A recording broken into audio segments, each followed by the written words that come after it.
Let's start. Log in YouTube, na? Click on the link. હા બરોબર છે કઈ જોઈ લે મારી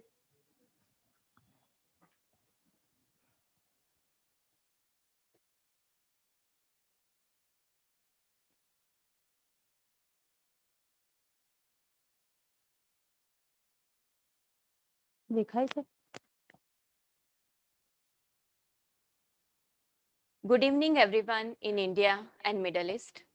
A very good morning to our US and European viewers, and greetings and appreciation to our Australian viewers for being awake at this hour for the webinar, and all other viewers worldwide. Good evening, I, Dr. Jyoti Thakkar, a very good morning to our US and European viewers. Welcome you all in today's international webinar on behalf of GLS University and Women's International League for Peace and Freedom, WILF India. It is indeed our pleasure that WILF India and GLS University's Faculty of Commerce, GLS IC, have jointly organized a much needed webinar titled COVID-19 and its Aftermath, a global dialogue on gender equality and women rights under Collegiate Women's Development Cell, CWDC. Gujarat Law Society, established in 1927, is one of the most distinguished and acclaimed educational institutions in the Gujarat state. GLS is robustly founded on the vision of creating a value system through an all-round development of students, fostering a culture of inquiry, scholarship, and innovation, and thriving a capable, compassionate, and committed leadership.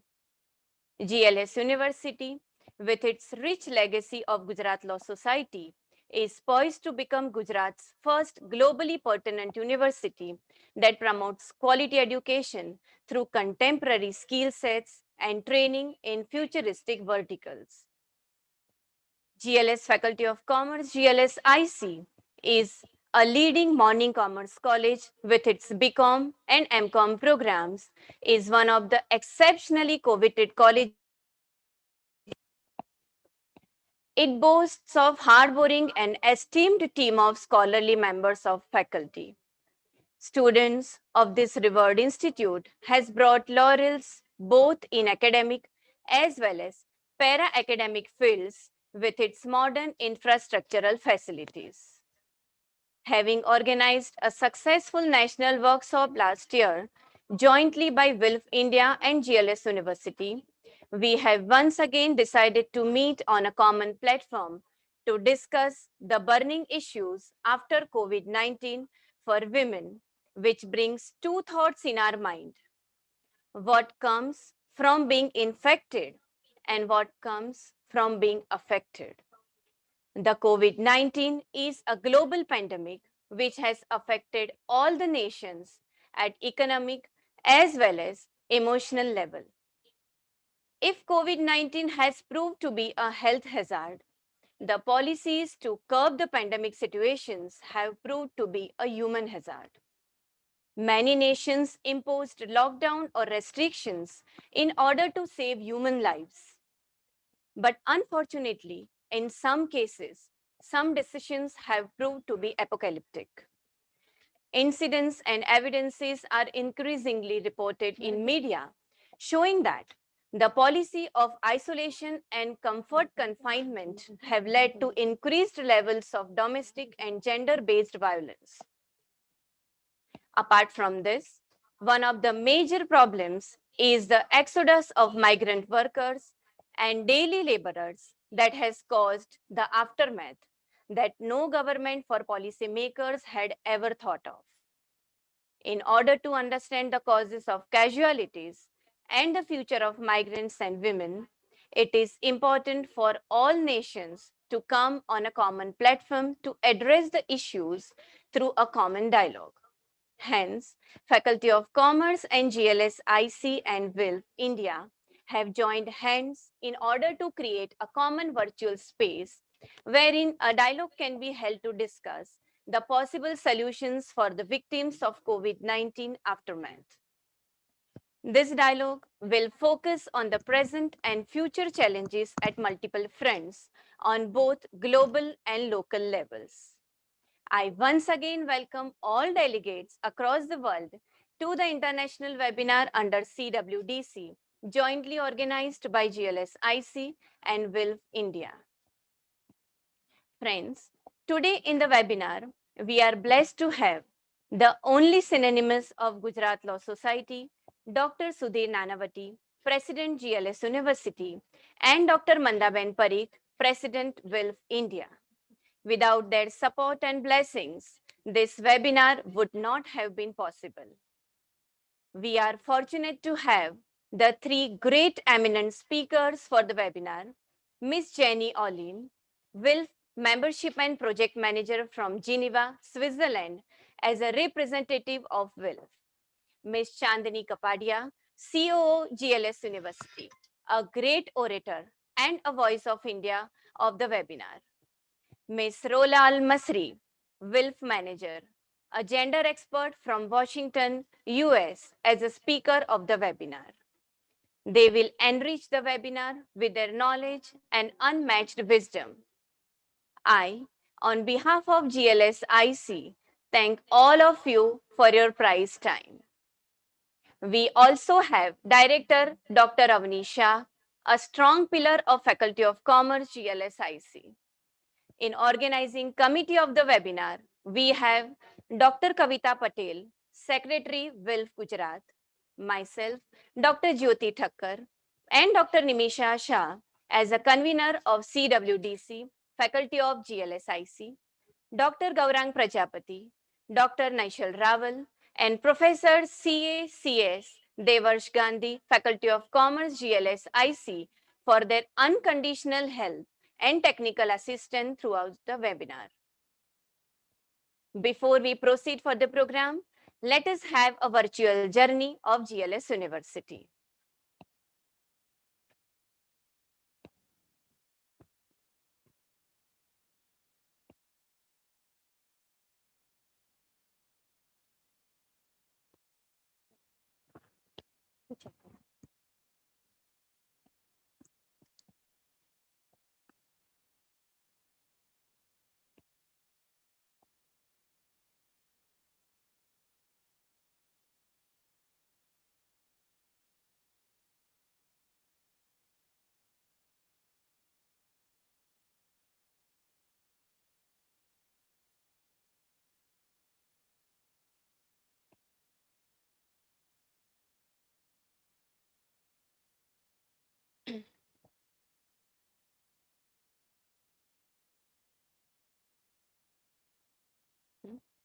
Hmm.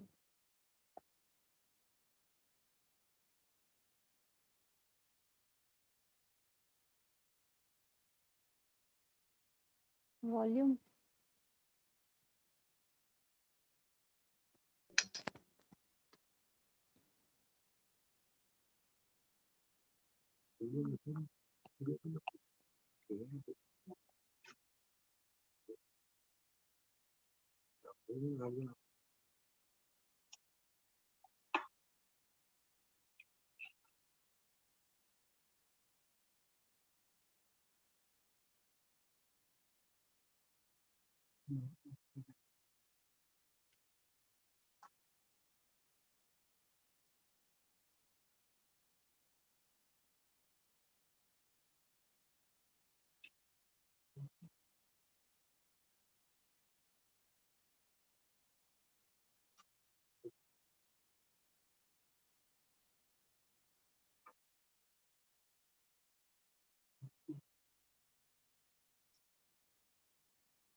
Once again, heartiest and warmest welcome to one and all present here.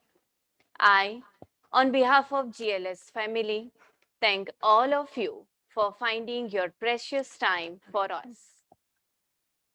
This webinar would not have been possible without the strong support of Director Dr. Avnisha, Faculty of Commerce, GLSIC. I now welcome young, passionate, and committed Dr. Avnisha for the welcome address.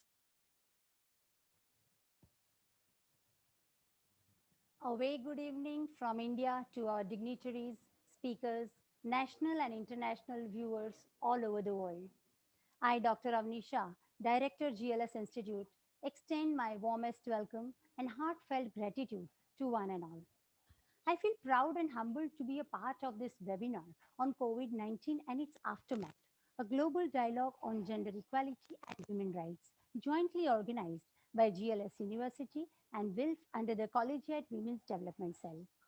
This webinar would not have come into existence just due to the constant support and encouragement of President GLS University, Dr. Sudhir Nanavati, who not only supports but favors of holding such events at GLS University at equal intervals. I welcome today's international speakers, Ms. Rola Almasri from Washington, US, and Ms. Jenny Olin from Geneva, Switzerland, and Ms. Chandni Kapadia, COO, GLS University, India. I also welcome Dr. Mandaben Parikh, President WILF India, Dr. Kavita Patel, Secretary WILF Gujarat, India, and WILF International for today's event. GLS University has been organizing webinars during this pandemic period on various topics in academics, economic recession, educational policies, and faculty development programs. Thus, an idea was generated that having talked and discussed almost every sector, how can we not talk about the effect of COVID 19 on women and gender equality? If I refer to today's international webinar, we have not only invited speakers from Geneva and Washington, but have assured maximum participation from countries like US, UK, Canada, UAE, and Australia, to name a few.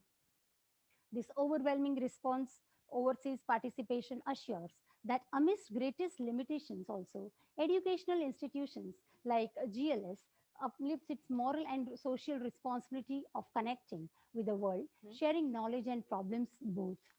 In today's era of education and economic independence, women are facing newer challenges every day. The professional field not only demands up to mark performances, but also the efficiency level requires to be equal to that of men, though the results benefiting out of them do not match to the received by men. Our president of GLS University, Dr. Sudhir Nanavati, firmly believes that our Indian constitution's legal provision also protects the rights of female gender, which in itself indicates gender equality is there. We hope these inequalities are reduced and the rights are shared by both the genders. We have to accept here that women are leading a better life than before, but the challenges have also increased manifold, which cannot be ignored.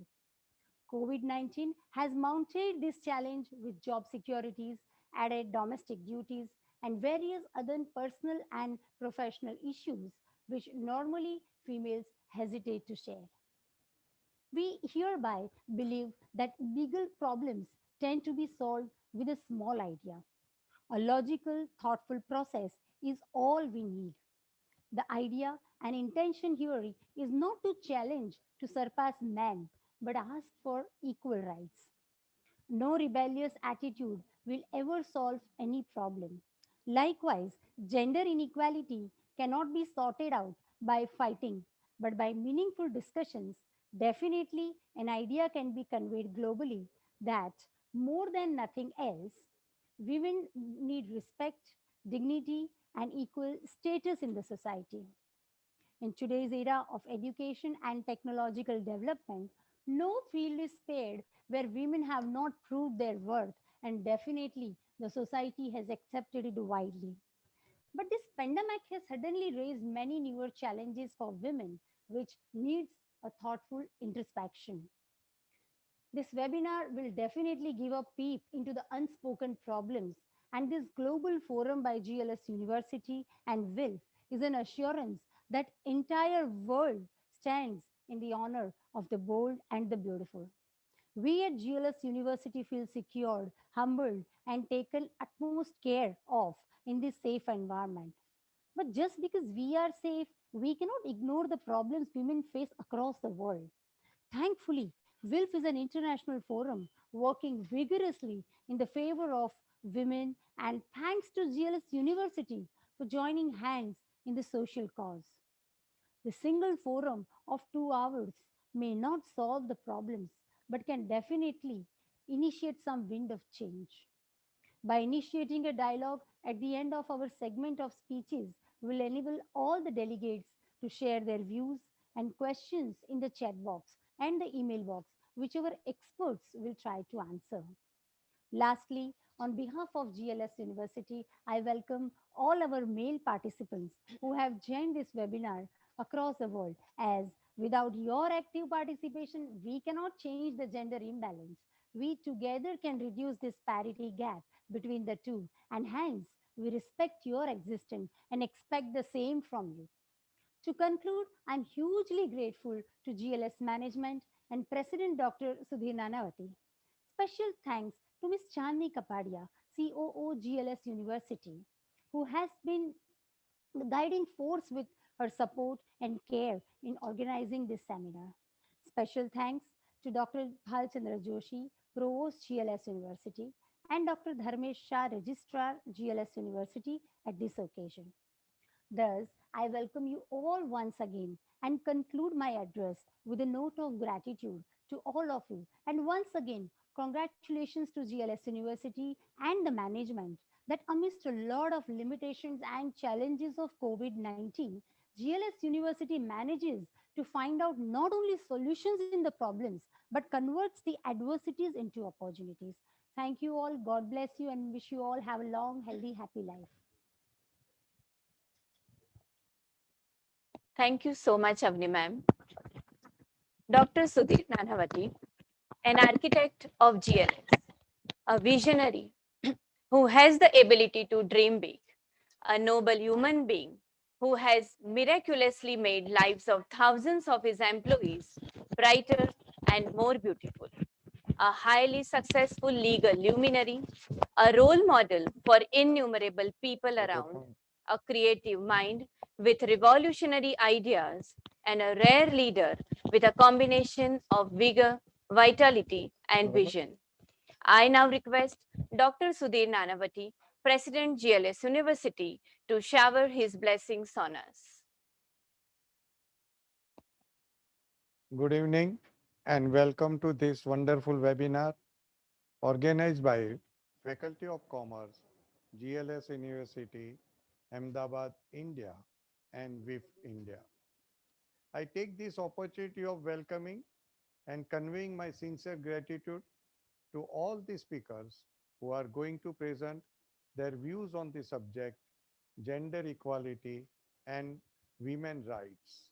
In my opinion, there should be equality between the two genders, and unfortunately, due to this inequality, this debate has remained alive for centuries together.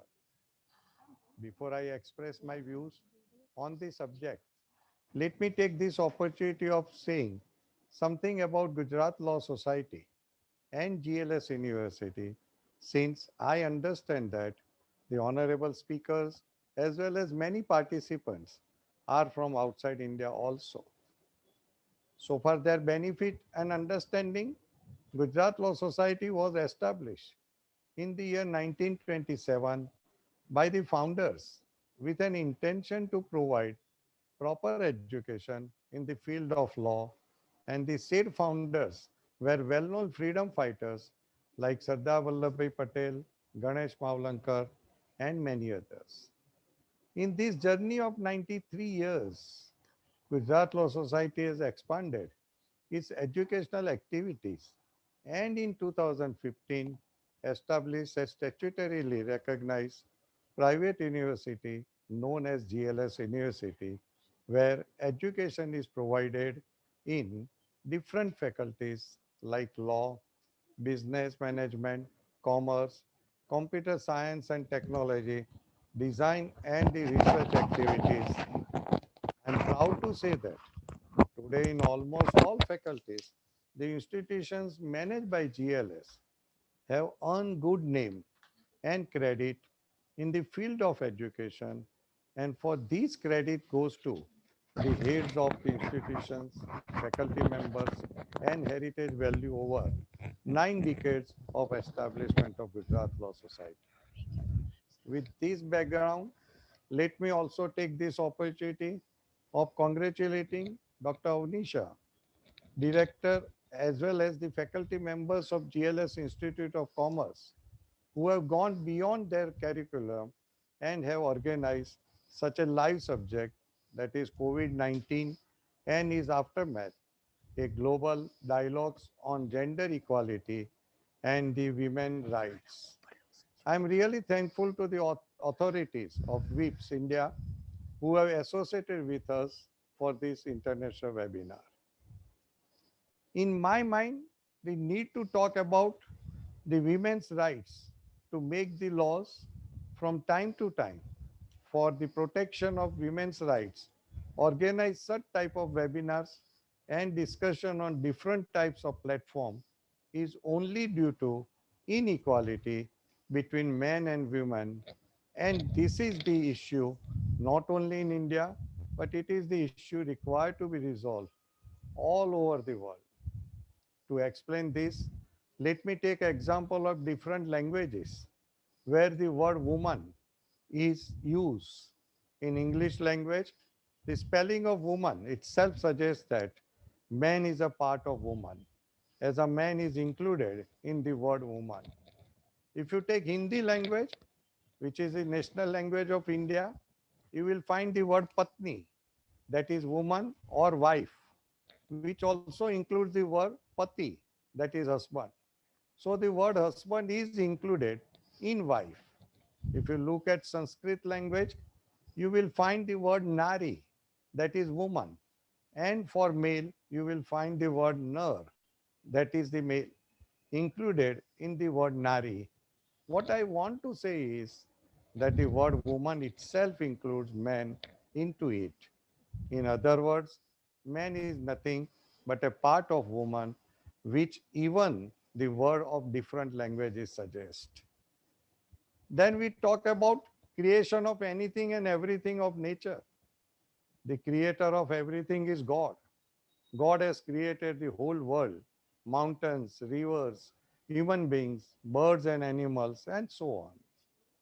The God has given the further rights of creation to women, slightly in a lighter way, the power of attorney or a liberty given by the God for creation of a life is only in the hands of women or female. Even in the eyes of the God, the woman holds a higher place as he gave the right of creation only to her. Today we are talking about the gender equality and women's rights.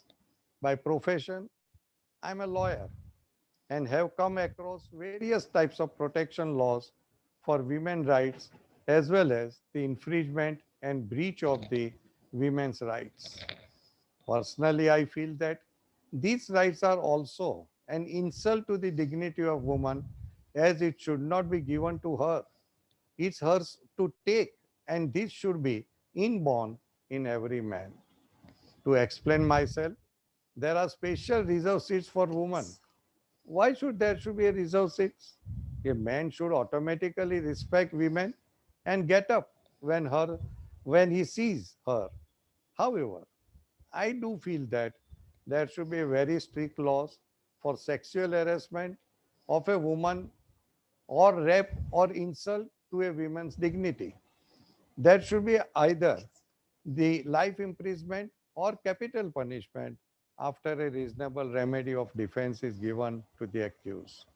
I would also like to suggest that educational institutions should teach about their rights from the beginning. As they grow older, they should be made to understand their legal rights and also taught that they are equal to men. During this pandemic of COVID-19, there has been crisis in every part of the world. A concept of work from home has been created.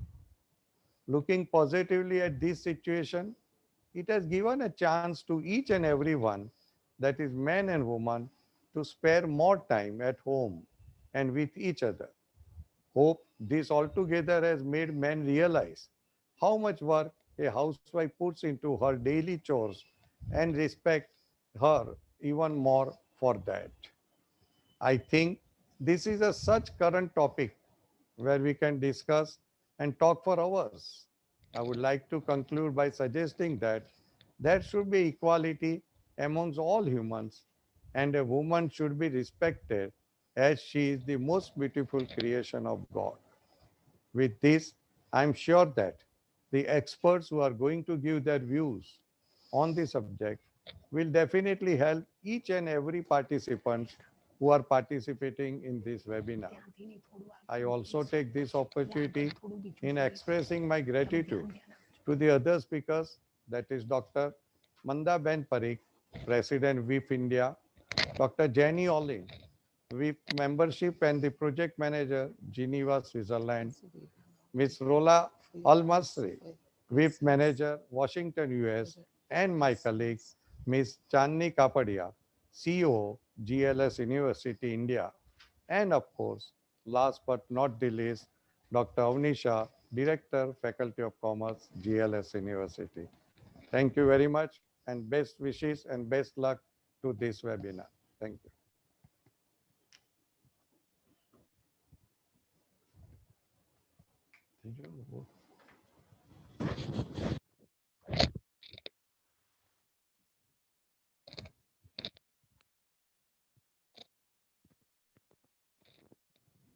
Thank you very much, Dr. Sudhir Nanavati, the fountainhead of GLS University, for those blessings, which is an apt kickstart to start this international webinar. This is Dr. Kavita Patel, a faculty of English at GLS Girls College, and the secretary of WILF Gujarat, welcoming one and all across the globe. Human rights are very much fundamental and natural to any life on earth, but they have lost by women. There's a long history how they have lost it. But at the moment, under the banner of WILF, we are discussing this COVID-19 aftermath as it has affected gender relations and gender equality both adversely. To begin with briefly, WILF. WILF is an international organization, a worldwide non-governmental organization with national sections covering every continent, an international secretariat based in Geneva, and a New York office focusing on the work of United Nations. WILF has been established in 1915, and as a footing step, WILF India was established in 1971 with its headquarters in Gujarat Vidyapeeth. The members of WILF India carry forward the 100+ years long legacy and activism of the oldest women's peace organization ahead. Basically, the foreground work format of WILF India aims at achieving harmony and building awareness. WILF urges people everywhere to understand, take action, and exercise their own power. WILF Gujarat, as its branch, organizes number of events ranging from talks, seminars, workshops on women and related issues. WILF Gujarat is associated with the WDC, Women's Development Cell of various universities, and the CWDC, Collegiate Women's Development Committee of various colleges. Presently, the president of WILF India is Dr. Mandaben Ramlal Parikh, a name synonymous to social work, social awareness, human rights, and women rights. As WILFers, it is truly a moment of pride that a woman of substance like Dr. Mandaben represents India at the international level. She's a very strong voice at WILF International. Though simple and sober spoken, she has been heard by international leaders across. Her experience of community mobilization and her extension work is of 40 years till date. Mandaben has a rich experience as an economist and has been involved in research in the field of techno-economic feasibility and socio-economic studies on various issues. She has also worked with Indian government on various projects. She has more than 40 decades of experience in the field and has worked in administration and promotional activities. Currently, she is the trustee of Gujarat Vidyapeeth, Yuvak Vikas Trust, Ahmedabad, Indian Society for Community Education, Ahmedabad, and so on. And she's the board members of various managements. Dr. Mandaben is a true Gandhian by birth and nature. As Mahatma Gandhi once said, that you can shake the world in a gentle way. In a gentle way, Mandaben is also busy making difference to the society. We are blessed as WILFers to have her as one of our torchbearers. I kindly request Dr. Mandaben Parikh, President WILF India, to give her welcome address. Namaste to everyone, respected Sudhir Bhai, Avni Madam, Chandni Madam, Kavita Madam, and all the distinguished guests connected with this webinar. I feel very privileged to be a part of this seminar and is very happy to see the members of WILF Gujarat, Delhi, Nagpur, Kashmir participating in this seminar. I am also very happy to know that large number of teachers involved with women development cells of universities are present here. I welcome you all in this seminar on global pandemic and its aftermath, gender equality and women rights. The subject is very important, particularly when we are meeting in the midst of optimism about the end of pandemic in couple of months. However, we cannot be complacent. The aftermath of COVID is not that simple. Rather, it is haunting for everyone, but more for women. The world is under COVID since the beginning of the year. In these 10 months, so many systems and institutions have been destroyed and distracted, and new normals are coming up. I do not want to speak on COVID as everyone sitting here has experienced it. But every day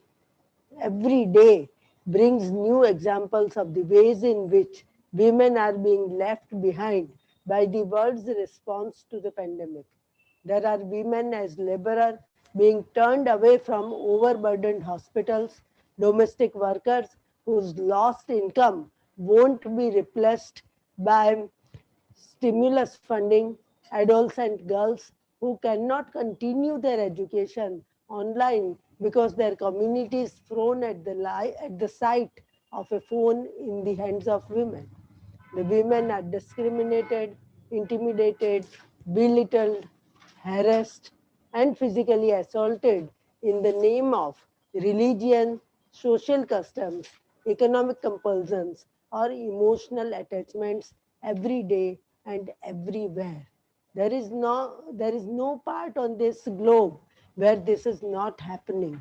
According to United Nations, domestic violence happening with women behind closed doors is second biggest emergency of this pandemic after health emergencies only, who also has reported 1 out of 3 women experiencing domestic violence during lockdown.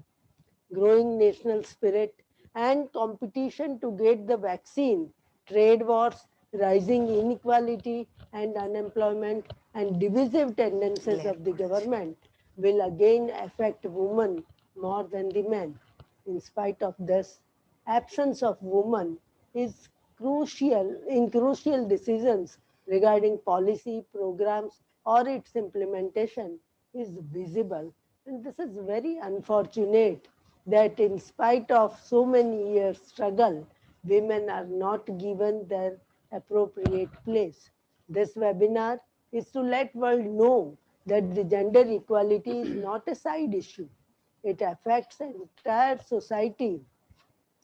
Actually, we still do not have transparent data to show how women are affected in this pandemic and on gender inequality and its impact on the society.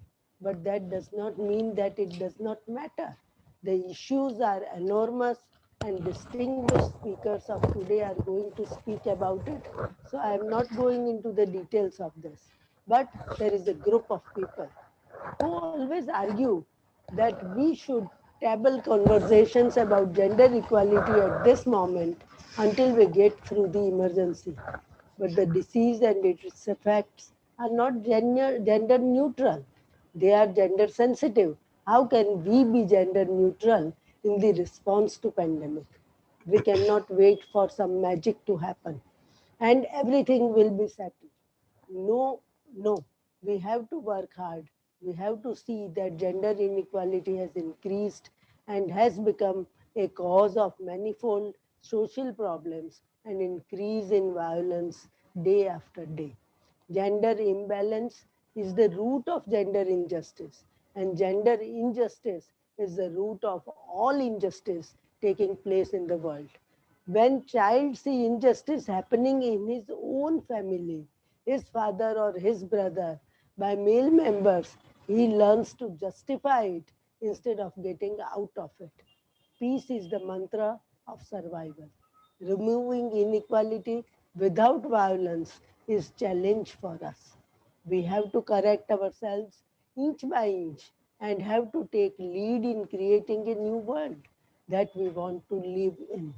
Today we are living in the world created and dominated by men, which has brought wars, disasters, and pandemics for us. If it has exploited nature beyond all limits, we have been arrogant with ourselves, with nature, and also with others. We have to work to change this. I am sure that with thoughtful attention and meaningful deliberations, we can change this from the root. The story of COVID 19 is the same as of other man made or natural disasters.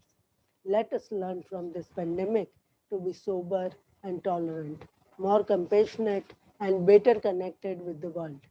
We have to change our perception to women. We have to make women rights universal. In my opinion, 20th century was the century of speed. 21st century will have to be a century of wisdom. And wisdom cannot be manifested without making women a central point. 20th century has been most cruel century with so many wars and violence around. 21st, 21st century has to be a century of non-violence and peace. The beginning will have to be made by improving gender relations at individual level and by creating more space for women at societal level. The most difficult question is how we will do this. I think that answer of this question can best be found in Mahatma Gandhi and his ideology. I have selected few words of wisdom from him and is presenting the same for our consideration. Gandhiji said that the woman should be the center of all our deliberations. She has better ability to build future that is more resilient. But even today, the representation of women is very small in all apex bodies. The centrality of women depends on so many cultural and socio-economic changes. We have to work on non-violent means. We have the capacity. Gandhiji used to say that non-violence means suffering, and who else but the woman shows the capacity in largest measure. If non-violence is the law of our well-being, the future is with the women. Men and women are equal, but it is equally true that they differ in the form.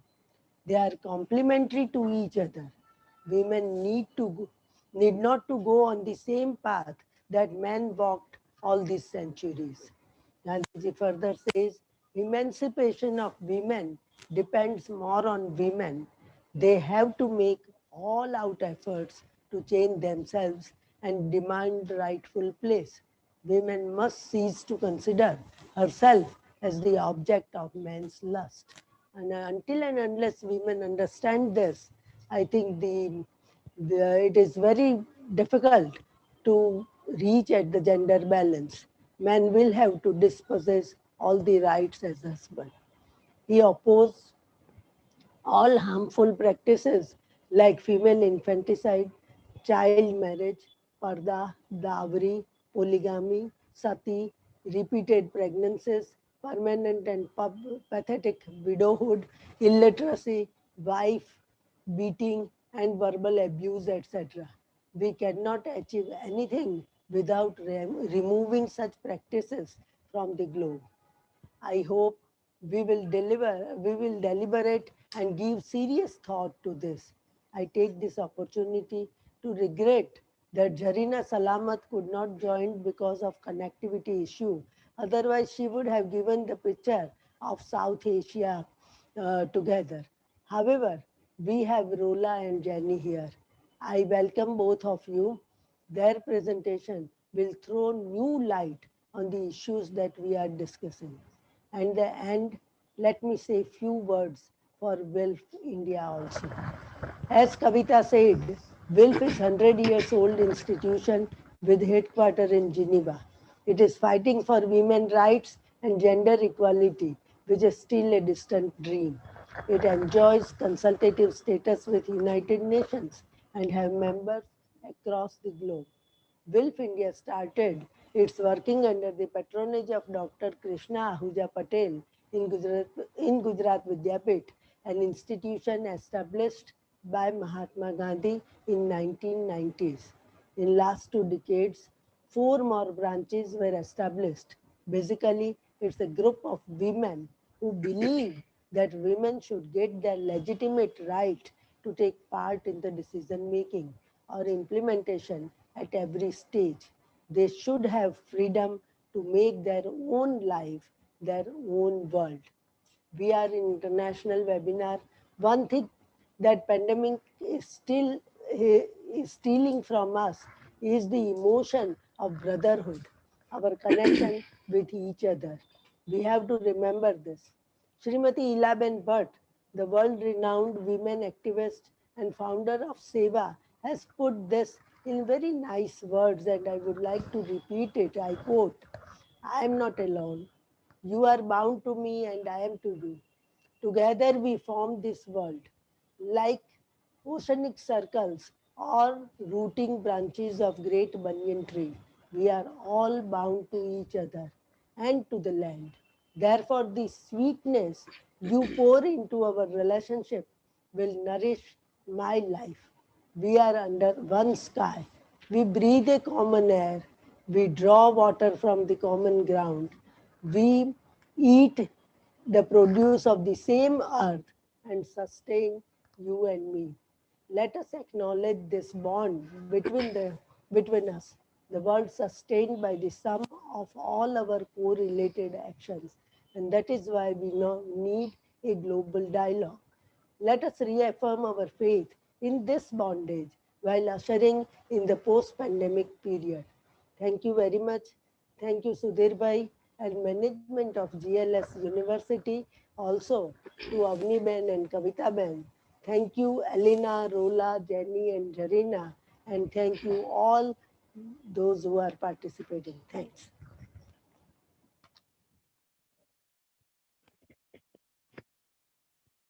Namaste. Good evening, honorable dignitaries, valuable guests, participants across the globe, and my dear colleagues.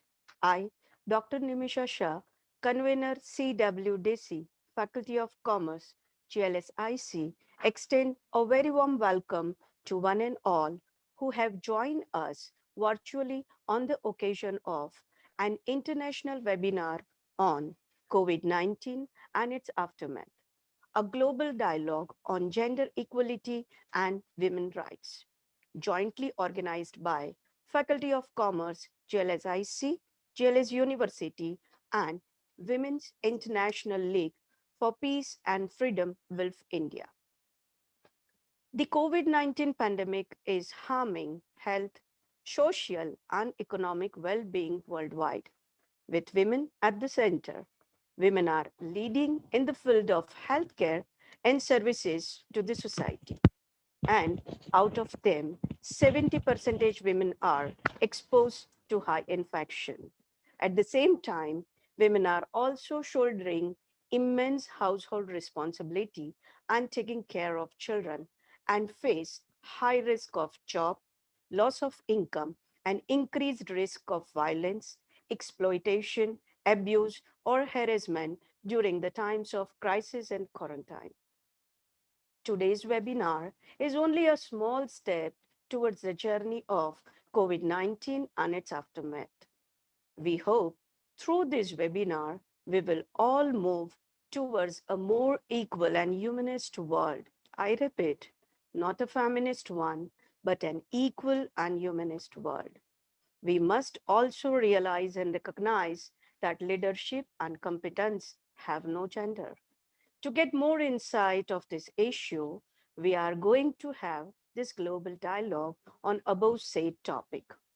We are extremely fortunate to have three eminent personalities across the globe as our speakers. Let me take this opportunity to formally introduce each one of them and extend a warm welcome. We are indeed honored and privileged to have our first speaker of the day is Miss Jenny Olin from Geneva, Switzerland. At present, she is membership and policy manager at WILF International Secretariat. She has around 70 years of experience in working and strengthen civil society and peace building actors with a special interest in network building and local ownership. She is an inclusive peace and transition initiative civil society program manager and manage the Impact Local Peace Project, connecting academic knowledge with civil society practitioner, experience in peace building, including at Geneva, Switzerland. With her humble wisdom, please welcome an international WILF representative, Miss Jenny Olin from Geneva. Over to you, Miss Jenny, ma'am. Thank you so much. Thank you for the introductions. Good evening to all of you. I'm really delighted to be here. I'm honored for the invitation. I wanted to thank you as well for the virtual tour of the GLS campus, because it does help to reduce the distance a little bit between us in these connected times and disconnected times. Let me check with our tech colleagues. Can I share my screen? I think I need to be given the powers.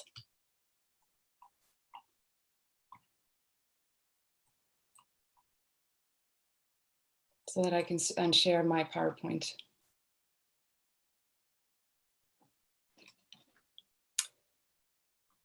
And while we wait for that, I also wanted to extend a special greeting to the WILF India colleagues. I'm relatively new as membership manager, so I'm really looking forward to getting to know you as well.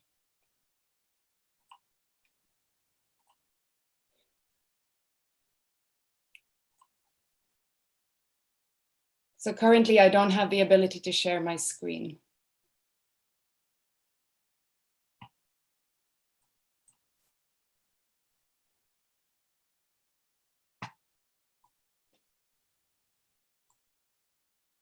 Shall I continue without the PowerPoint?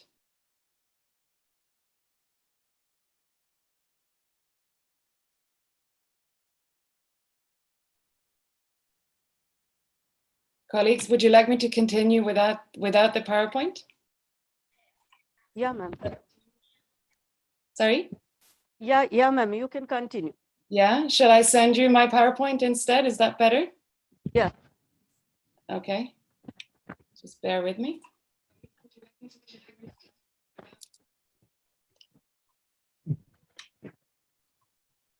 Technical. Yeah, sure. Continue, ma'am. Yeah. Okay. No, you can continue without PowerPoint as well. Without the PowerPoint. Okay. Yeah. Okay, so I will be sharing a bit of a global overview of how WILF and other feminists have been responding to the COVID-19 pandemic, which has been a fairly remarkably unified response, I would say. So I will talk about the feminist analysis of the situation. WILF is a feminist organization, membership organization. And then I will talk a bit about some concrete responses, and then I'll move towards some proposals that have emerged from where we can go from here. So it's a global overview. I will be focusing on the broad trends, but as you know, everything is contextual.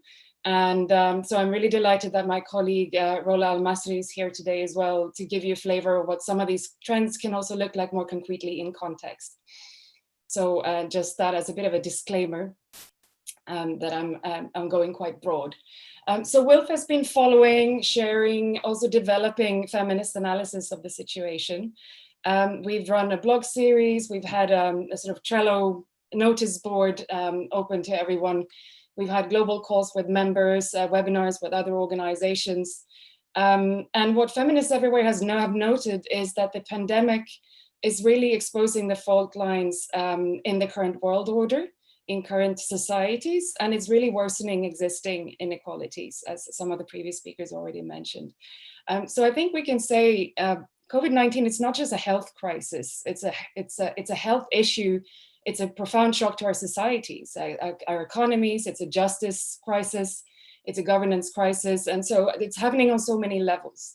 And as some of you already mentioned, women are really at the center of the care and the response efforts that are happening. They're frontline responders, they're professionals in health, science, transport, and more. They're community volunteers. But also they are the majority of the caregivers at home, but also in the communities.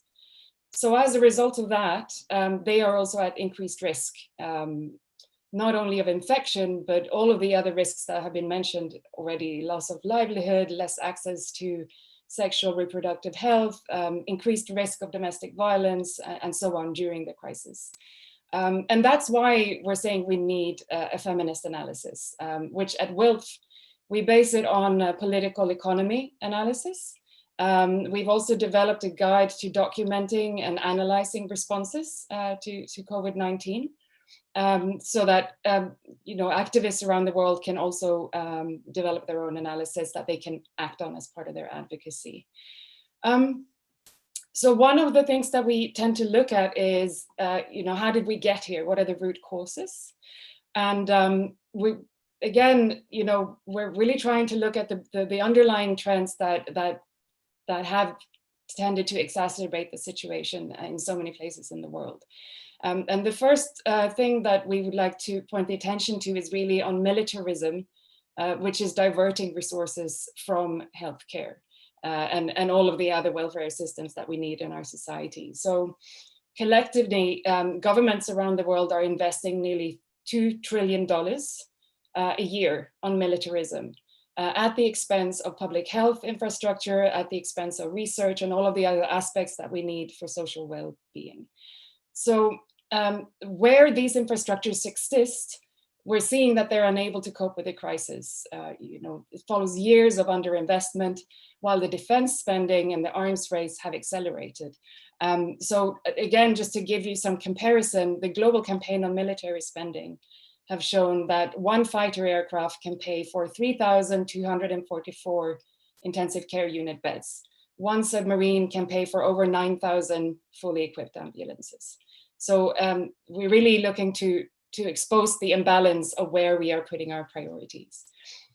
Secondly, we see this as, in and of itself, really directly linked to the drivers of capitalism, which is worsening these inequalities that we're seeing at both local and global levels. So really the effects of neoliberalist ideology, where we're seeing the ability that we all have to isolate, to work from home, to homeschool our children, to stockpile our shelves with food, to access healthcare, and even just to put our lives back together after the pandemic, whether that's psychologically or financially. All of that is dependent on who we are and where we are: class, gender, race, age, geography. And I think that was very well pointed out before. That is why we can't just say we'll look at gender later. This is why it's relevant to look at that now. Another aspect that's important to look at is also what and whose skills count in this situation, and whose skills count in society. So we've seen that the essential workers that were needed to keep society running during lockdown, nurses, shop workers, cleaners, transport workers, they all tend to be low wage. And yet they are the most needed during the crisis, and the most exposed during the crisis to risk. At the same time, we're seeing arms manufacturers who in some places are being treated as essential services, where they are continuing to produce weapons. One other aspect on analysis is some analysts have also pointed to the disregard for planet and ecosystems, that there are links to be drawn there between this bigger crisis that we're facing, which is climate change and environmental destruction. So, we have seen signs that, we were hoping nature would benefit from us slowing down, which we could see it did, but we're also seeing that we're going back to business as usual. So many argue that the emergence of new viruses or diseases can be linked to how we as humans interact with living things and ecosystems. And then a final point on analysis, and I'm sorry I don't have the PowerPoint because it makes it less tedious to just to look at me. But I wanted to also mention weakened multilateralism, because it does affect the response and the capacities to respond. We're seeing so-called strongmen in charge. We're seeing a blame game instead of global solidarity.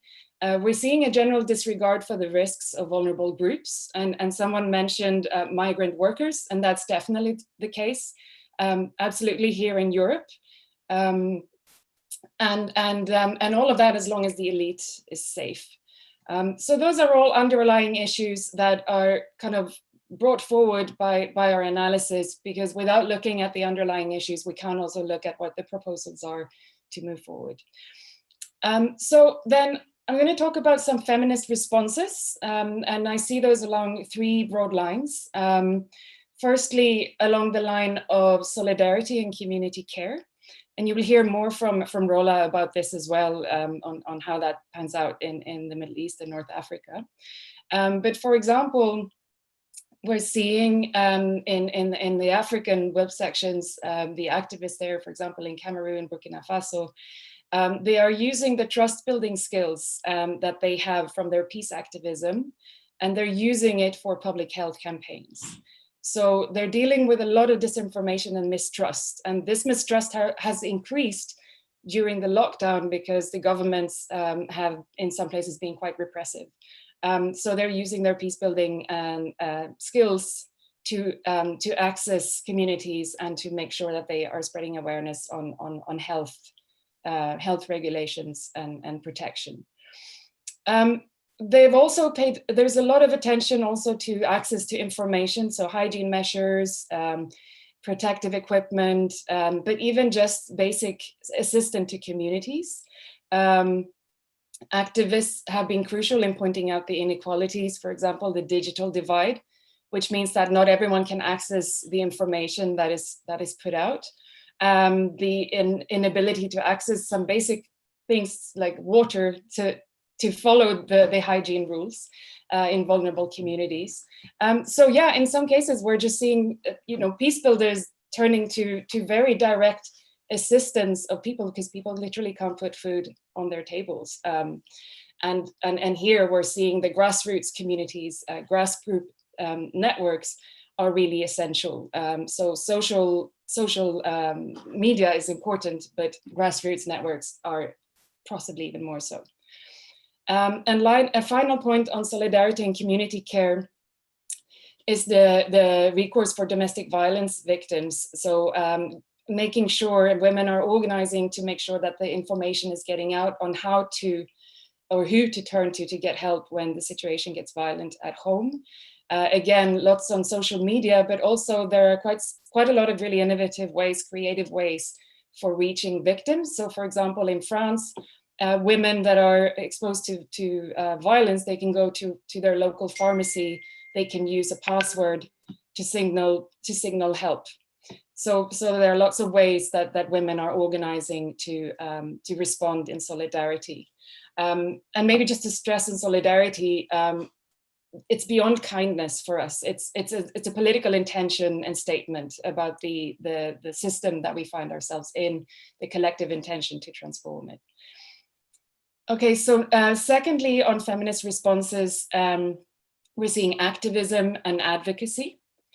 Again, coming back to domestic violence, a lot of advocacy around preventing, addressing, and documenting domestic violence that is increasing. And that has also been underlined by the UN Women, by the UN Secretary General, who made a general plea to address this. A number of governments, like 136 governments, supported that plea, many civil society as well. There we have developed briefing papers and toolkits on practical approaches to prevent, address, and document domestic violence. But clearly, this is something that is needs to be integrated into national systems, into national responses. Secondly, we've also been monitoring the impact on advocacy in multilateral spaces. So on a completely different level, but as was mentioned earlier, WILPF does engage at the UN in New York, for example. We produced a report called Locked Out During Lockdown, which looks at the processes and forums related to disarmament and human rights, the General Assembly, the Security Council, the Commission on the Status of Women, and really looking at the limitations for civil society to participate meaningfully. Because many are saying, it's great, in a way, we are engaging virtually, it means more people can participate from wherever they are, but that's only true if you have the connectivity. And the other thing that we want to acknowledge is that advocacy is a lot more than reading a statement. So by not being able to engage in those spaces, there are no sideline conversations, there's none of that behind the scenes advocacy that we usually can do. We have submitted calls for human rights responses to COVID-19, for example, to the Human Rights Commission, highlighting human rights and women's rights that need to be integrated into all responses. And you probably have heard of the push, the UN push for a global ceasefire, which the UN Secretary put out earlier this year. And there was a lot of civil society effort to really gain some momentum behind that.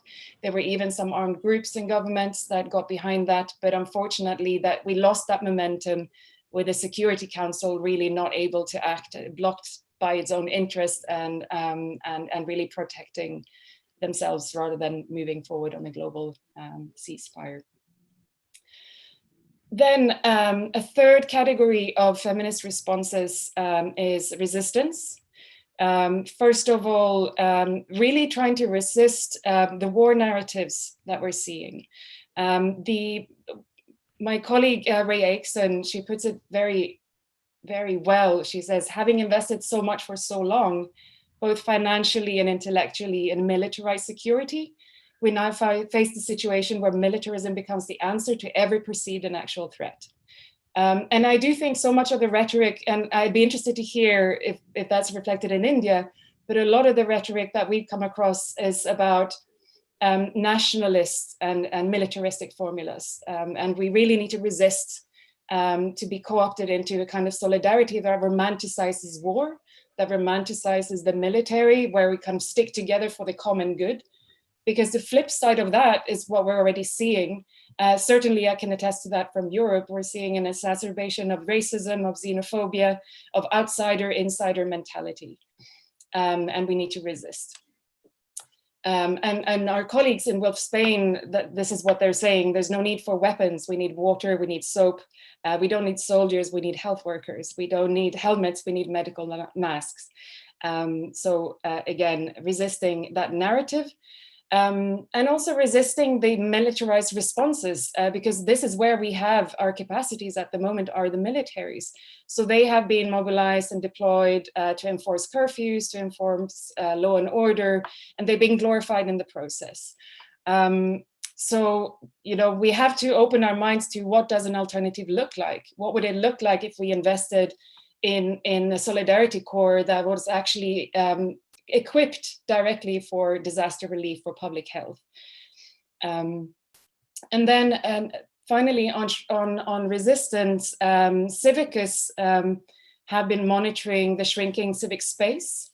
And as part of that, the violent crackdown on peaceful protests around the world. So we have noted that the pandemic has really pushed people to hold their government to account. And found very creative ways actually of protesting in times of pandemic when you can't, you know, do your traditional marches. But that has also happened at the same time as increased media censorship in different places of the world. And this is something that the Civicus Monitor has been pointing out. And a final aspect to look at for resistance is disaster capitalism, or, you know, we can talk of coronavirus capitalism at this point, with companies that are not only demanding bailouts before the public system is bailed out, but they are also exploiting the situation for financial gain. So track and trace contracts, vaccine contracts, but also indirectly looking to exploit the situation of increasing arms transfers, deregulating environmental protections while we're not looking because of the crisis. So that's a little bit what I wanted to say around that. And in terms of where we go from there, again, for us, it's really crucial to look at these underlying issues. And we've been really inspired by Arundhati Roy, who wrote in an amazing article that pandemic is a portal. And that's really how we need to look at it as feminists. We have to resist the notion that we will just go back to normal, back to business as usual. That look at this as a moment of change. Is it a wake-up call? Is it an opportunity for reimagining the security infrastructure, the way society is organized, and really acknowledge the need to invest, especially to invest in the local food production, local systems for support, healthcare, community health, etc., which doesn't have to mean isolationist. So that's the other aspect to recognize that we are interconnected. We're an interdependent world, and the failure of the world order at the moment to respond in an interconnected way, that's really part of the failure of the response to COVID. We need to acknowledge that inequality kills, that solidarity as a proactive political act is what can help us overcome this crisis and to move forward. You know, there are a number of proposals that have been put forward, and I think my time is up, but I just wanted to mention as an example that WILF, along with a number of other organizations, have developed what they call the feminist principles for an international post-COVID-19 settlement. And it highlights 6 key areas that we can rally around. So it looks at ceasefire, gender-based violence, health, environment, economy, and militarism and security. So all of the issues that I've mentioned here today, really as something to rally around as we look towards the post-pandemic situation. So it's not really just let's build back better, it's how do we build back differently. So just because the Security Council didn't work it doesn't mean that multilateralism isn't still relevant. We need to look at the rest of the UN system. We need to look at international organizations, but also very much we need to see and respect the activists around the world that are stepping up and that are taking charge beyond state sovereignty and beyond profit. And I think I will leave it at that. I think I've used up my time, and I'm sorry I didn't get to show you my slides. I can happily share that afterwards along with some resources that I mentioned. Thank you very much.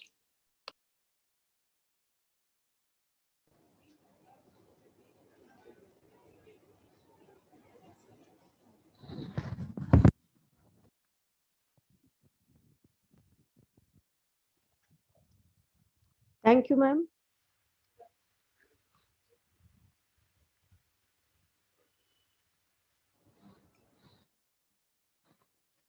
Thank you, ma'am, for your views on the topic. Please, all the participants, a kind request to all the delegates to post their questions in the chat box of YouTube for a dialogue. We are immense pride and privilege today to have a well-known gender expert as a speaker amongst us. She is the most young, dynamic, and successful woman at GLS. She is the most admired and adorable person, not only uh, in this dynamic and successful women at GLS. She is the most admired and adorable person, not only for her humble nature and smiling face, but for amazing achievement which rank from corporate class to academic background. I am talking about none other than Ms. Channi Kapadia, the CEO of Gujarat Law Society and COO of GLS University. Ms. Channi Kapadia represent as a gender expert from India in today's webinar. She received the World Women Leadership Congress Award for her contribution to luxury brand and fashion industry. This prestigious award is given to select few women across the globe every year, and it is supported by Melinda Gates Foundation. She awarded with Hillary Clinton Foundation Award, which prompt women to for the development and appreciation of self-made women in corporate or politics. Out of 100 women from the world, and of them, two were Indians, and Miss Channi Kapadia was one of them. She recently felicitated with the award Iconic Woman Creating a Better World for All by Women Economic Forum. Ms. Kapadia was conferred with the Black Swan Award for Women Empowerment this year by Asia One.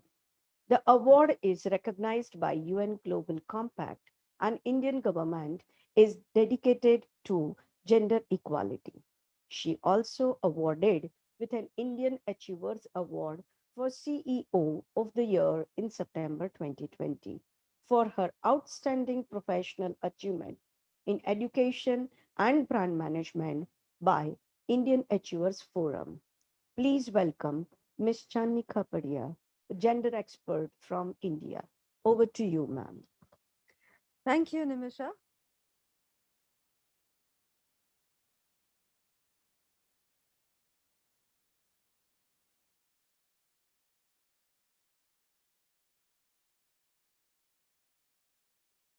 And hola.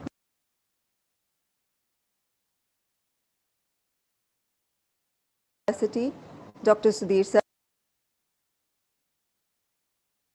Wolf India, Ms. Rola Al Masri, Wolf Manager from Washington, Ms. Jenny Olin Wolf, Membership and Project Manager from Geneva, Switzerland. And to all the lovely ladies out there, and of course, gentlemen who have joined here on this international webinar today. I must applaud the efforts by Wilf and Avni and her team for organizing this webinar on a very relevant and much needed topic. I always try attending Wilf programs in GLS University, as I believe not only are their topics relevant, but also the need of the hour. I believe no matter how many times we discuss women-centric issues, there will always be less. While we would have loved to have this program in person, but given the situation of the pandemic, we're meeting here virtually. But hey, I'm a positive person. So imagine 3 time zones meeting at the same time. Isn't that good enough? Um, the COVID-19 pandemic has changed many aspects of our lives, from the way we socialize, the way we celebrate, the way we work, to even the way we breathe. Masks and sanitizers have become a necessity. The pandemic has affected almost every individual's life, but I think women are the worst affected. We cannot deny that COVID 19 has shifted some household dynamics positively. We've seen many husbands, and my father too, break their gender stereotypes by helping out their wives, my mother, in household chores, including cooking, helping out with the kids, and men have probably realized the amount of hard work a woman puts into managing a home. I think now many fortunate women still do have their husbands helping them at home even post the lockdown. But on the contrary to this, we have some women who have borne the brunt of this lockdown. And such an irony is that India, which is the only country where there is this whole festival of Navratri, which is dedicated to worshipping goddesses, and look, the same country lacks in women's safety and women's rights and gender inequality. According to the United Nations Human Development Report, Gender Inequality Index 2019-20, India is ranked 112 out of 155 countries. That's a shame.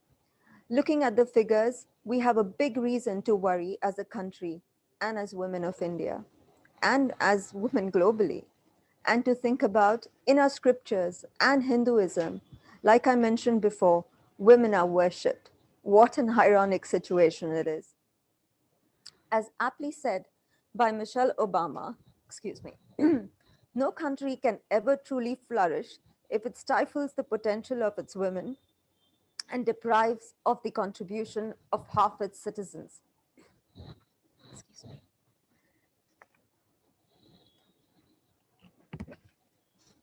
The pandemic and its consequences have hit world worse than ever and has been facing deep divides in human development. Some of the consequences of COVID-19 have had a greater impact on some countries and some groups within countries. In fact, COVID-19 has amplified the gender inequality in India and most of the developing countries across also. Across several social, economic, and political dimensions, women or girls are disproportionately affected by the crisis simply because of their gender. The immediate effects of COVID-19 on gender inequality are already showing themselves in health and education, with the burden of unpaid care work, gender-based violence. While the COVID-19 crisis has affected everyone, women and girls face specific and often disproportionate economic, health, and social risks due to deeply entrenched inequalities, social norms, and unequal power relations. And therefore, protecting women's employment, health, food, and security during this pandemic is of critical importance. While we see many privileged women enjoying the lockdown in this pandemic, surrounded by their loved ones, we've also seen a surge in domestic violence and harassment cases, which have escalated behind closed doors. Like Manda ma'am said, the current situation is a brewing pot. Several men who are frustrated, unemployed, or are struggling to access tobacco, alcohol, unload their anger on their women through physical, verbal, sexual assault on their women at home. The surge of violence is affecting millions of women of all classes. Emma Watson said, and I quote, "Gender equality not only liberates women, but also men from prescribed gender stereotypes." Unfortunately for women, in some households, domestic responsibilities that they bear, like cooking, cleaning, has increased. Even worse, as women in Indian families tend to eat last and the least, research has shown that financial strain and food shortages affects women's nutrition more than men's. The same pattern is visible across the developing world, from Zimbabwe to Bangladesh. For several people, October marks the 7 months of working from home in this pandemic. Depending on whether you are parents or you are child free, these months could feel longer or shorter. However, more of Indian women than men have reported feeling stressed while working from home, since school and daycare closures, along with the reduced availability of outside help, additional work has been put on women for the last several months. For working mothers, this also meant balancing full-time employment with childcare and schooling responsibilities. The responsibility of caring for sick and elderly family members often falls on women as well. While women work so much more than men, and even then, the men tend to get a larger pay package than women in the same field at the same level. Of course, that doesn't happen to me because I would fight for it. This issue definitely needs to be addressed. I wish, at least for a few days, men become women, and then I would really like to see how long do they last in their new roles. It would be a great sight to see, or maybe a movie to make out of, to see how men behave. On a serious note, Abhayam, a call-in counseling center run by the Government of India for women protection, reported of having maximum calls from either older or younger women who care for their older relatives and family members and who have found themselves in an endless cycle of cooking, cleaning, caring at home during the lockdown. And for those women who have been abused repeatedly by men in their houses with nowhere to go in this lockdown. In the current pandemic, our minds have been etched with images of migrant women bearing the scorching heat and carrying their children and traveling thousands of miles on foot, which speaks of how strong a woman has been and will always be. I'm always thankful to God, and I have been very fortunate that most of the men in my life, whether it has been my father, my mentor, Sudhir sir, my brother, or my colleagues, have always been supportive of me. And of course, there were a couple of men who tried to belittle me, but boy, oh boy, did they realize that they were targeting the wrong person and ended up being belittled and targeted themselves. Well, of course, my sir, he always calls me a tigress, and I don't mind being called that. And for that, I would thank all the men that I have mentioned, and my family and my friends, for always making me believe that I'm an equal, if not smarter, than those kind of men out there. Hence, with all the adversities, let's not forget the good news that India has started working through a gender sensitive pandemic response with a full throttled focus on supporting women who face domestic violence and women's employment becoming a priority in recovery efforts. A recent court ruling in Delhi provides a roadmap publicizing helplines, relaxing lockdown rules for women to leave home and seek support, and sensitizing the police. Initiatives to enhance digital access and skills must be scaled up and targeted specifically to low income women. Direct employment programs to provide necessary supplies have expanded. For example, government in the state of Andhra Pradesh is employing thousands of women to make masks. At the end of the day, we see distinctions in life at each stage: toilets for men, toilets for women, clothes for men, clothes for women. But then at the end, and let's not forget that the graves are identical for both these genders. And I always say, remember, to make a home, you need both a ceiling and a floor. You cannot have one without the other. So, likewise, in humans too.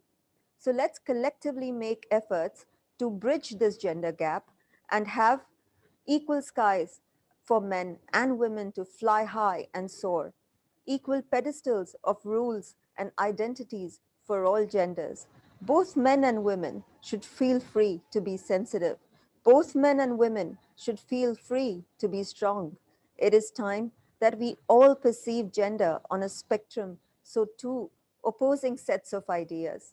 At last, I would like to recite a few lines by Veera Nikoran. A woman is human. She's not better, she's not wiser, nor stronger, nor more intelligent. Neither is she more creative or more responsible than a man. Likewise, she is not less. Equality is a given. A woman is a human. Thank you, and hope you've had a good time over here. And once again, thank you everyone for inviting me to this gender equality seminar. Thank you and have a wonderful evening ahead.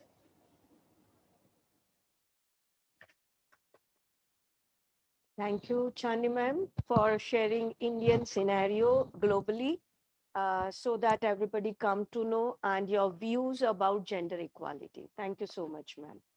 Again, I request all the delegates that what are the questions regarding gender experts you want to ask them, please write your questions in YouTube chat box. Your questions are welcome here. We feel so grateful today. We have another gender expert for our webinar from Washington, US, Ms. Rola Al-Masri. She is an eminent woman of substance who has set up a benchmark for others to follow. Ms. Rola Al-Masri is a US-based feminist who has been actively engaged on women's rights and social justice issues in Lebanon and MENA region. MENA is an acronym for the Middle East and North Africa.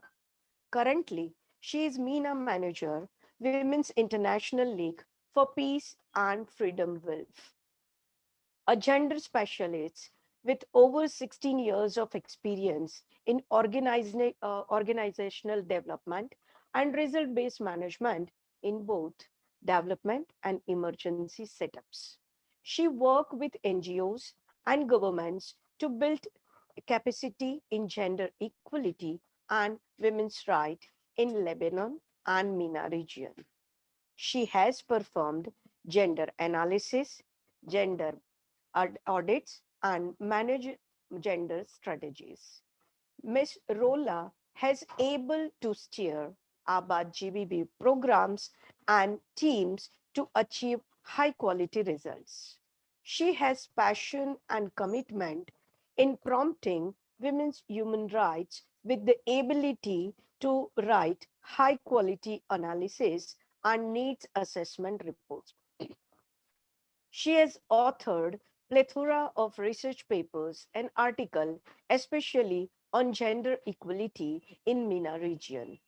She has been the new Arab newspaper columnist and UN agencies and INGOs gender technical advisor. I request Ms. Rola to share her knowledge, experience, and expertise, which will provide us important insights. Please welcome Ms. Rola from Washington, US. Over to you, ma'am. Thank you so much, ma'am, for the introduction. I feel humbled to be with everyone on this panel and in this webinar. I echo what Jenny, said about not being able to share the screen, just to give the focus more on the substance, more on me. But yeah, that's I'm going to share with you in a minute how COVID, the implication of COVID on women's rights agendas, but also on movements in the Middle East and North Africa. Before that, I want to thank Jenny, because she beautifully painted the whole overall picture that made it easier for me to walk you through all of these manifestations that she mentioned in reality and how these were contextualized in the MENA region.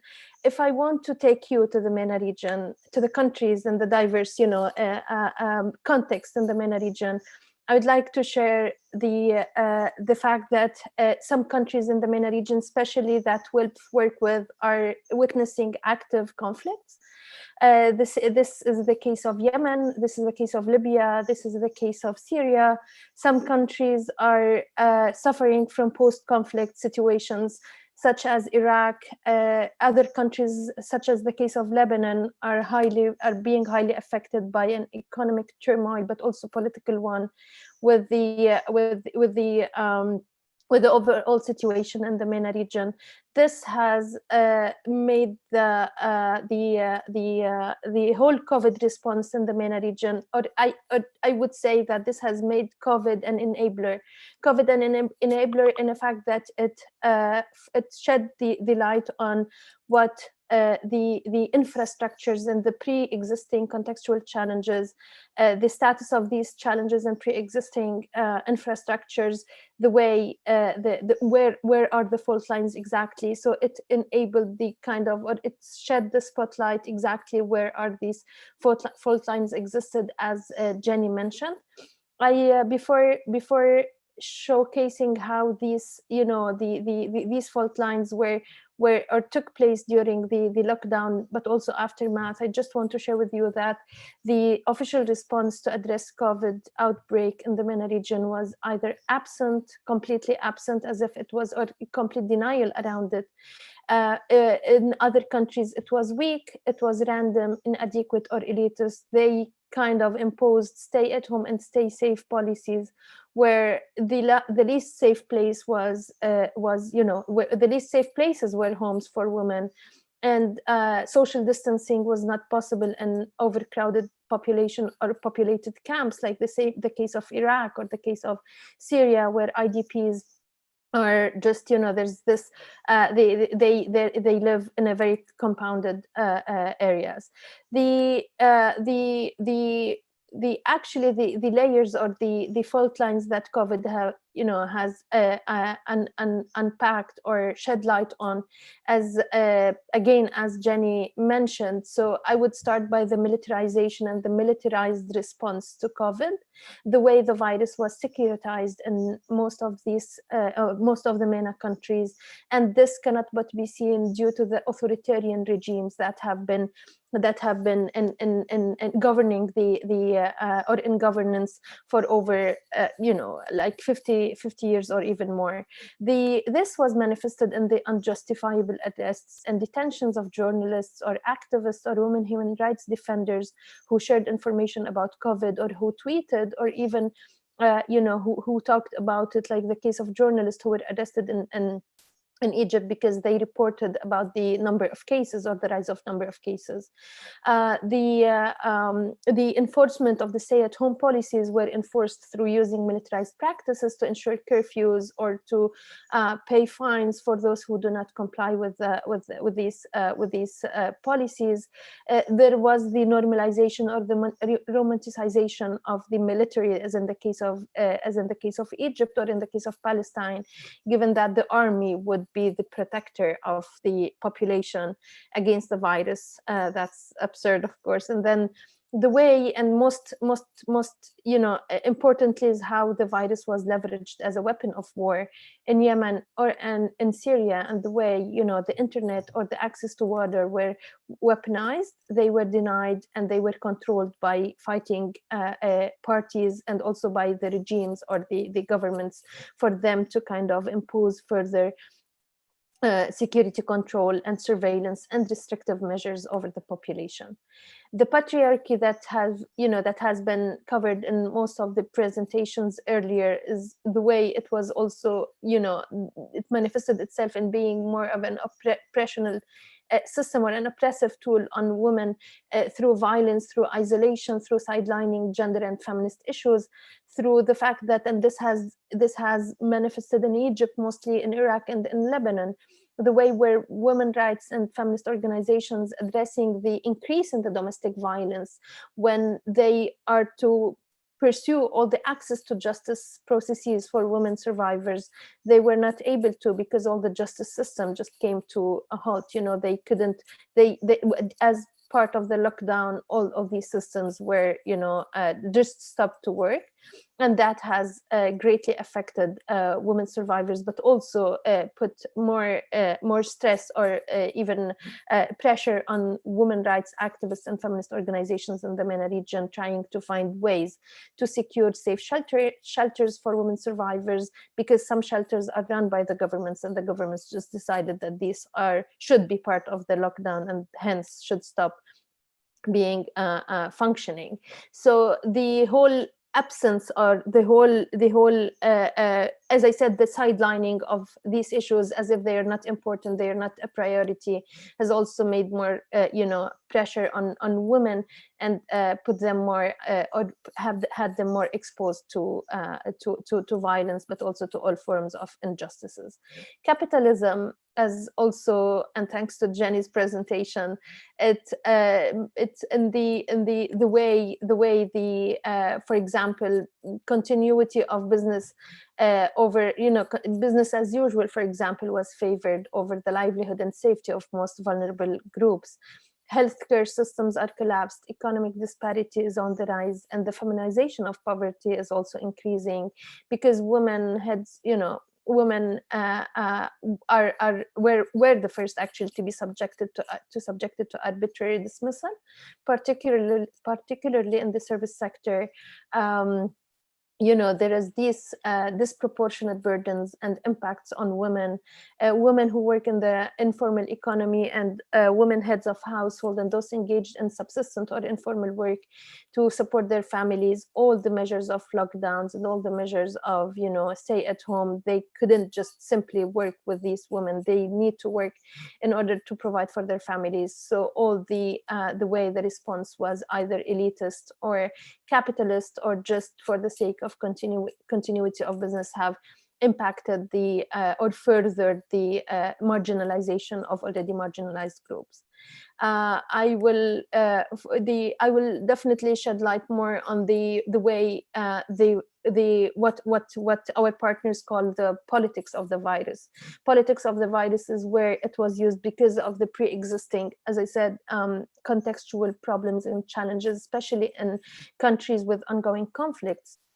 The virus was used, the virus was weaponized, and the virus was leveraged in order to be used as yet another weapon to ensure or to force more control and surveillance over population in Syria. It was used to, I would say that with the virus came a stigma on those, and that actually limited people to report having the virus, which have all underlayered implications, because they simply couldn't, due to the label and the stigma associated with it, but also due to the fact that those who are affected by the virus are to be admitted into security kind of centers rather than hospitals or healthcare systems.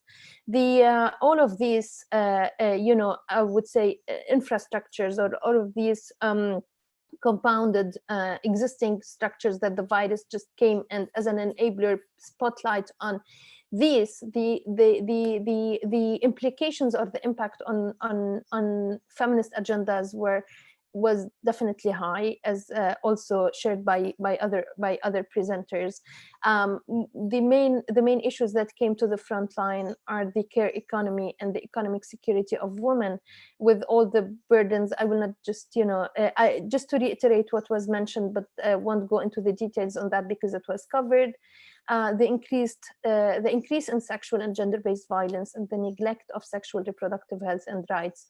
And just to mention here, the way the infrastructures were just not functioning is that women in Libya, for example, or women in Syria, they used to, especially those living in border areas, they used to travel to Turkey, or in the case of Libya, to Egypt, to access HR services. But then with all the travel restrictions and all the lockdown measures, they just couldn't. And then it was very much apparent that their countries, they cannot just provide such services because of all the absence of such infrastructure.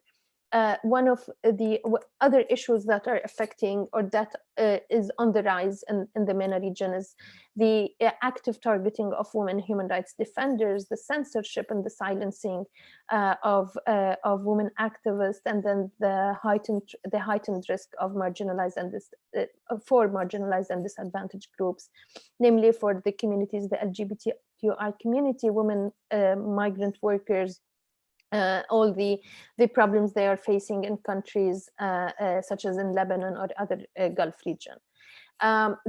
This has all affected on the feminist response, have, I would say, increased the level of challenges and risks that they are facing for them to exist. Even their existence is also at stake, given or due to the shift in donor priorities, due to the increased and restrictions on money transfers, due to the digital security or accessibility issues, as Jenny mentioned. Sorry. There is this significant shift in multilateral spaces for advocacy as well. And this is all, you know, despite being on the forefront to respond to the pandemic, despite being, you know, at the forefront to address all the gendered implications of the pandemic and of the COVID, or what COVID has actually just, you know, surfaced. They are still facing these very much compounded challenges. And as well, we are working with our partners in the MENA region, but also across the WILF members, and Jenny could also feed into this at a later stage, just to address and highlight the root causes of gender injustices by supporting the intersectional feminist approach and analysis and the peace building efforts of partners, and exposing the fault lines and holding governments accountable. We will also work with partner organizations and other feminist groups to strengthen and sustain regional and locally driven intersectional feminist agendas, also to amplify women's rights and feminist organizations' voices and agendas through alternative advocacy medium, given our presence in New York, but also in Geneva, and also, you know, trying to shift our understanding as to what shifts in advocacy channels is taking place. I will stop here. I'd like to thank you again for the opportunity and for changing the time actually to accommodate my time zone.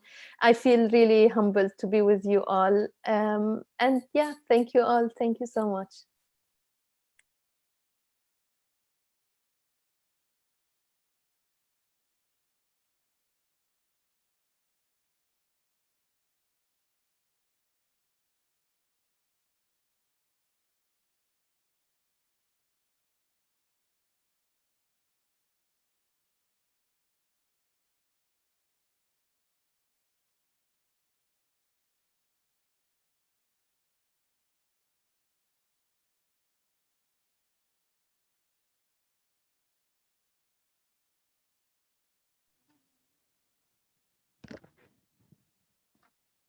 Thank you for that brief and precise dialogue, which was really planned. The YouTube box is full of questions for all the speakers of today's webinar. Due to time constraint, it is difficult to take up all the questions, but we have precise questions, specially listed by few gender study students. As they are addressed to all the three speakers, we would start with Ms. Rola, as it is connected to what she spoke. There's a question, ma'am, for you. What is the condition of young school girls of Middle East during pandemic? And do they get access to digital resources, or is online education secondary for them? A question from a young scholar, ma'am. Thank you so much for the question and for passing it on to me. Over to you, Rola, ma'am. Thank you. Can you hear me? Yeah, okay. So just to put the situation in context before COVID, just to say that young girls in the Middle East, not across the Middle East, but in the countries that were and still facing conflicts, they were facing compounded challenges when it comes to forced or early marriages, when it comes to denial of education, when it comes to denial of access to resources, social resources, or tangible or intangible resources. That is, with the COVID outbreak, it has put the girls specific, as an age group and more of a challenged situation. I cannot give a very accurate answer as to how this differs across the countries in the MENA region, because each country has its own specific context, has its own specific situation. But just to say that, generally speaking, we cannot just look at the implications of COVID without looking into the pre-existing challenges that used to exist for this specific age group. In terms of access to the internet, or this depends on, I also cannot, I don't have numbers or statistics, and this depends on the accessibility of the families to such resources, or which countries they live in. So if the question could be more specific, I'll be happy maybe to answer it directly on the YouTube channel, or maybe direct the person who is interested to know more to the resources or partners who are more, have more maybe accurate answers that could be beneficial. Thank you.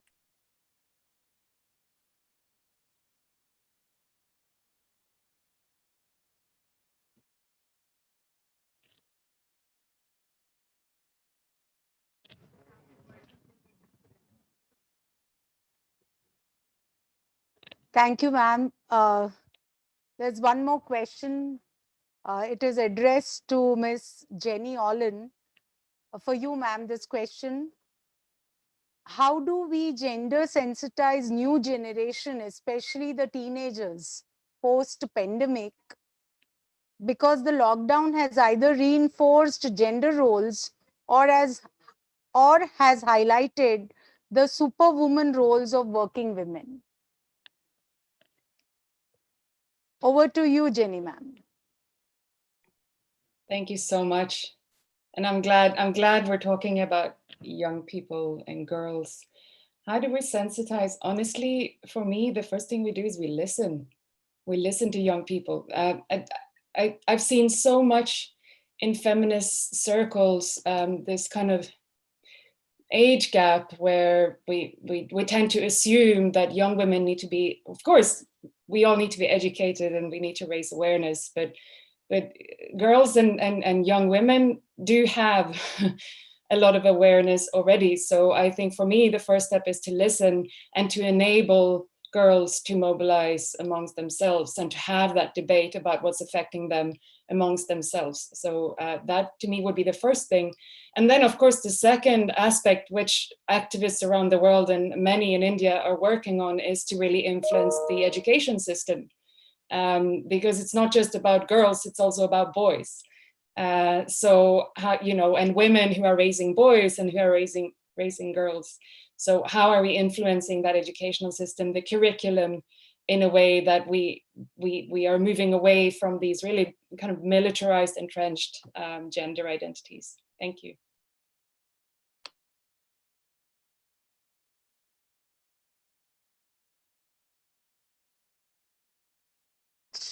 For your inputs, ma'am. So that's how we are coming to an end of this webinar. There are very crucial questions which are posted in the YouTube chat box. Very, very simple one-liners, but are giving needs lot of churning on the sides of academicians and active workers like what we had today as our guests. Now, as everything comes to an end, I would like to extend my sincere thanks. Firstly, to Dr. Mandaben Parikh, WILF President India, Miss Elena Casona, Membership Manager at WILF International Secretariat, Geneva. She had played a crucial role in shaping this webinar just in a week's time So a sincere thanks to Elena Geneva. Next, today's speakers, Ms. Jenny Olin, Membership Manager and Policy at WILF International Geneva, Ms. Rola Al-Marsi, MENA Manager, WILF International. Last but not the least, Dr. Rucha Brambhat, IB member, WILF India. A great thank you to all the WILFers.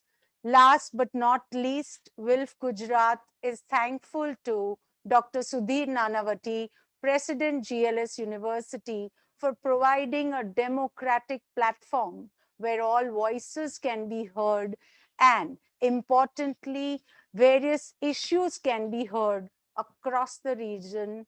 Thank you very much.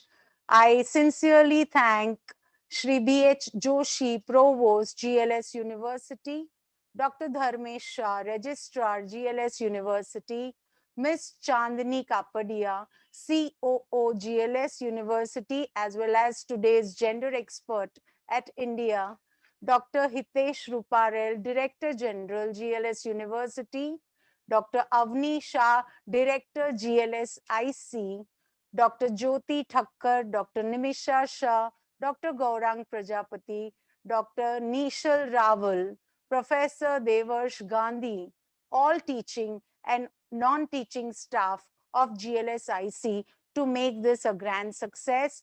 Thank you very much. Namaste.